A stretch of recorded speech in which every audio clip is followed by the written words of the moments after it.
Howdy everyone, it's me once again, the one and only Killer Rodan. It's alright. This again is gonna be another response video, of course, from the plug-in TV show whom I talked about before. And if you remember, I call them the softies because they're ultra soft. They really are. Because if anything that's slightly remotely too spooky, they get annoyed about this. I know I'm using more of a general term when I say they because there's like a bunch of people that would be in their YouTube channel and whatnot, and that's pretty much what we're talking about. We respond to a YouTube channel from their website, from either from the website, which I typically would do, or from their YouTube channel. But in this case, it's a YouTube channel. So one of these individuals from the YouTube channel is going to be talking about a French movie. It's a foreign movie, folks, and yeah, it was originally named Ballerina, but when it was dubbed into English, they just named the film. They retired the film into Leap. But I mean, I can kind of see why they would do that bit. But renaming foreign film is not new. This has been done multiple times before, and sometimes, for whatever reason, sometimes a foreign movie we have literally like 10 different titles. Yeah, that has happened. But anyway, yeah, it's gonna be that kind of movie, an animated movie, which I've already discussed already before. But anyway, let's just get into it, I guess. And just prices.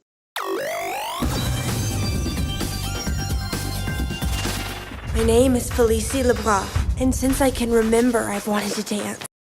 Why is their intro always so loud? I mean, why? Anyway. Oh no, here we go. In the movie Leap, 11-year-old Felicie and her best friend Victor are orphans in France.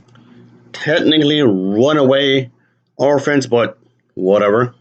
Felicie, I know you have this dream, but dreams are not reality. Don't be such a pessimist.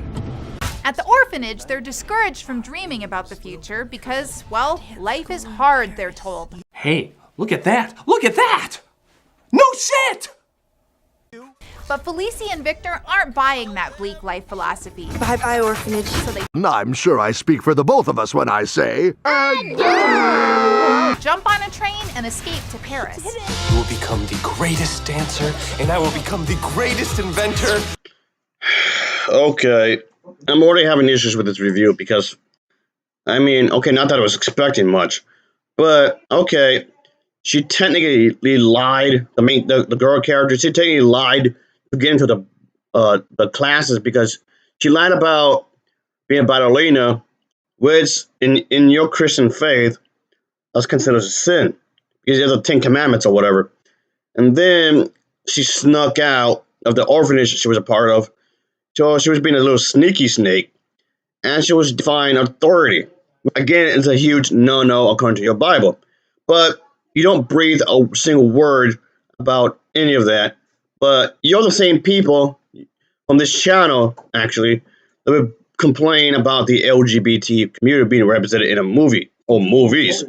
So that seems awfully hypocritical.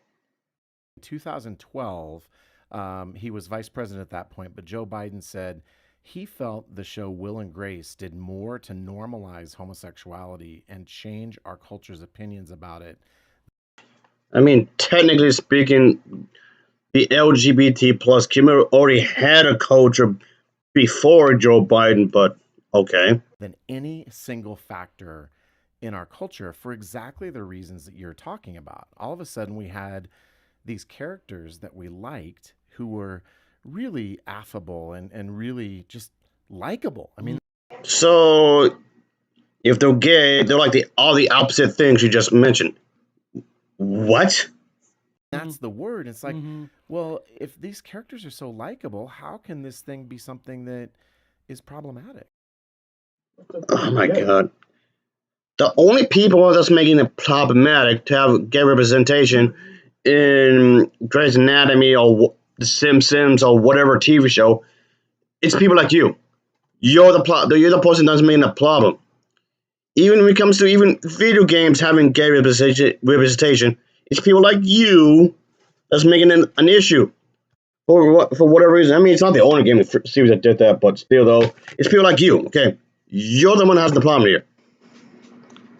What makes this extra hypocritical is that there's one scene where these two characters reunited after they celebrated, and yes, of course, by this point in the movie, of course, the main character is really happy. I mean, she's really happy, and she got her little thing broken because it was I guess a rival ballerina who does not like her attitude. I guess they seem to have a thing against each other, but these two finally meet up each other. It was like some kind of bit that these two had, where they would just, I guess, see who can get their dreams achieved first before the other.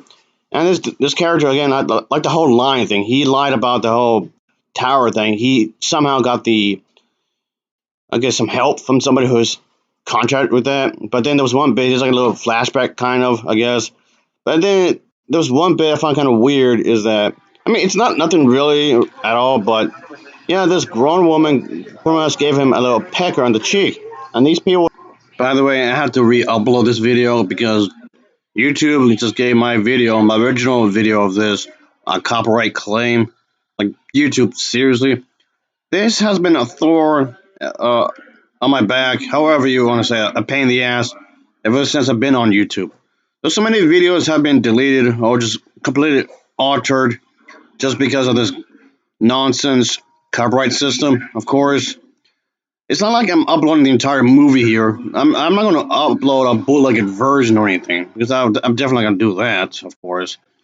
But it's under fair use, which is kind of weird that the people who made this review, it's uploaded on their channel. They were actually using movie clips and whatnot. They actually allowed it to use movie clips and little sound bits here and there.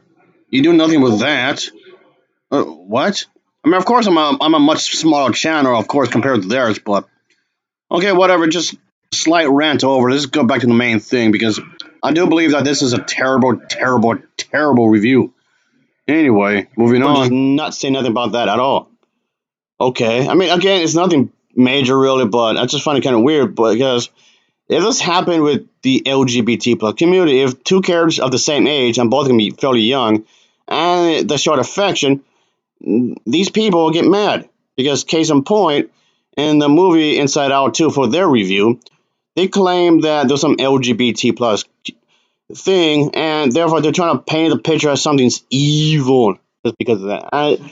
And they're trying to act as if that Disney has something of insidious going on behind closed doors, and parents should beware. For the text version of the review, they put it as if that being part of the LGBT community is in itself inherently sexual, which of course it isn't.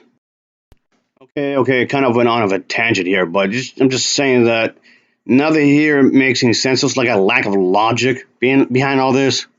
There, however, the two accidentally get separated, and Felicie winds up at a dance studio where she spies an incredibly talented ballerina. So we're going to glance over the fact that she technically lied into getting into that ballerina school. She impersonated a ballerina to become a ballerina. Do not see the problem here. This is not a stab towards the movie, okay? I'm just pointing out people like this, the person who's reviewing this film, you glancing over that aspect of the film. But you get on everything else if something like the gay people. But you get on that though. You gotta be super hyper focused on that. But not this. Okay. It's literally in your Bible. Don't lie. Do not lie. Do not lie. But lying became a focal point, at least to some extent, in the film. So you letting this slide. So again, it just seems odd that you seem to be picking and choosing aspects of the film that you want to praise and ignore. Give me a break. Yeah, this is just so confusing. And also, if Disney wanted to make a princess movie that's centered around Christmas and not mention Jesus Christ and all that, a lot of you would just lose your shit just because of that. Even though technically Jesus has nothing to do with Christmas, because you Christians stole that from the pagans, but that's besides the point. Then you claim that they're lying as a way to cover up this so-called truth of Jesus. So yeah. But never mind the fact when the film actually does have lying in its narrative. Training starts at 5 a.m. tomorrow. 5 a.m.? Believing she too could dance ballet, she claims to be someone else to wiggle her way into dance classes. There, that's what I'm talking about. She lied. That's technically lying. Saying claim is just another way of lying. But you're just gonna brush over that still? Even the fact that you mentioned it? Okay. But is it actually possible for a nobody orphan girl to learn ballet? The message here is that to never give up on your dreams. It's, I guess, technically an underdog story when you think about it. Can an orphan boy be a budding inventor? I don't see why not. Yeah. Or are their lofty hopes just pie in the sky? No matter what happens, never give up on your dreams. Again, I've already reviewed this movie a while back. I just thought I'd let you know. Well, the English version anyway. You can do it. This animated film, as you've probably already picked up on, has a lot to say about reaching for your dreams and... Oh yeah, you would praise the positive message of the movie, but if the ballerina was a transsexual, you would be bitching. That's guaranteed. not letting naysayers sway you. It Again, if the character was trans, y'all be complaining. also contains themes about forgiving your enemies, I'm not really a forgiving person, but whatever. taking risks to do the right thing, and Again, if the character was if the character actually had a crush on another girl, you'd be complaining. I know you would. approaching life with passion. Or at the very least, if there was like a love triangle kind of a thing, maybe you still keep the boy and then with a additional girl, you got like a three-way relationship, you'd be complaining. On the other hand, deception and lying are part of this story, and That's literally the same thing. Well, I gotta separate the two, but okay. You didn't mind if other pastors... Matter of fact, you guys lied. Like I pointed out before, you guys lied before, but you had no issue there. the consequences are minimal at best. Are you kidding me right now? Are you kidding? Are you serious with me right now? Again, there was a point in the film where the founder of the school, the principal, or whatever he was, discovered that she was lying. And yes, there was a consequence. So in exchange, instead of just kicking you out, I'm kind of let you stay. But, however, you just have to do this thing for me. You keep being tested and whatnot. And just...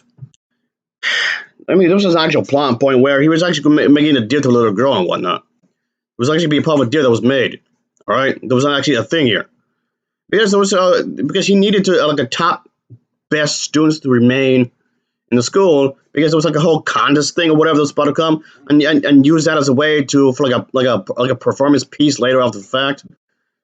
But okay, but let's just glance over that, shall we? There's also some toilet humor in the mix. Toilet humor? What? You're a bunch of softies. But anyway, yes, there was a scene where they were actually in a bar. The kids in a bar. You going to let that alone? You're not going to make a comment about that? Okay. That said, I'm still giving Leap 4 ballet slippers out of 5 for Oh, Christ. You're not clever, lady. You're not clever. family friendliness. For an in-depth review on this film or anything else at your local box office, check out PluggedIn.com. Okay, I don't know why everything has to be family friendly, but okay. But then also the fact that your referring to the text reviews before, like I said earlier, they would make video reviews and then there would be like a text version of the review sometimes, I guess, whatever.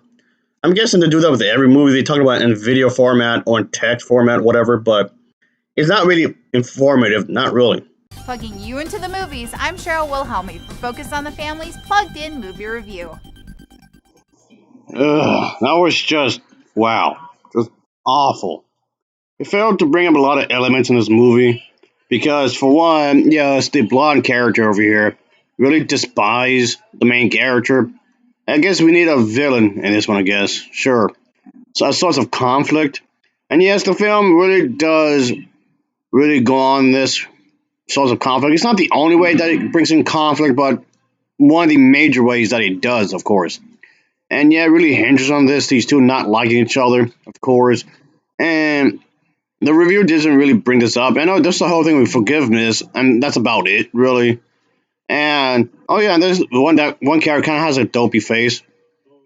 I mean, okay, that has nothing to do with anything. It's just not okay. I mean, because I guess we need a comic relief character. I guess. All right, sure.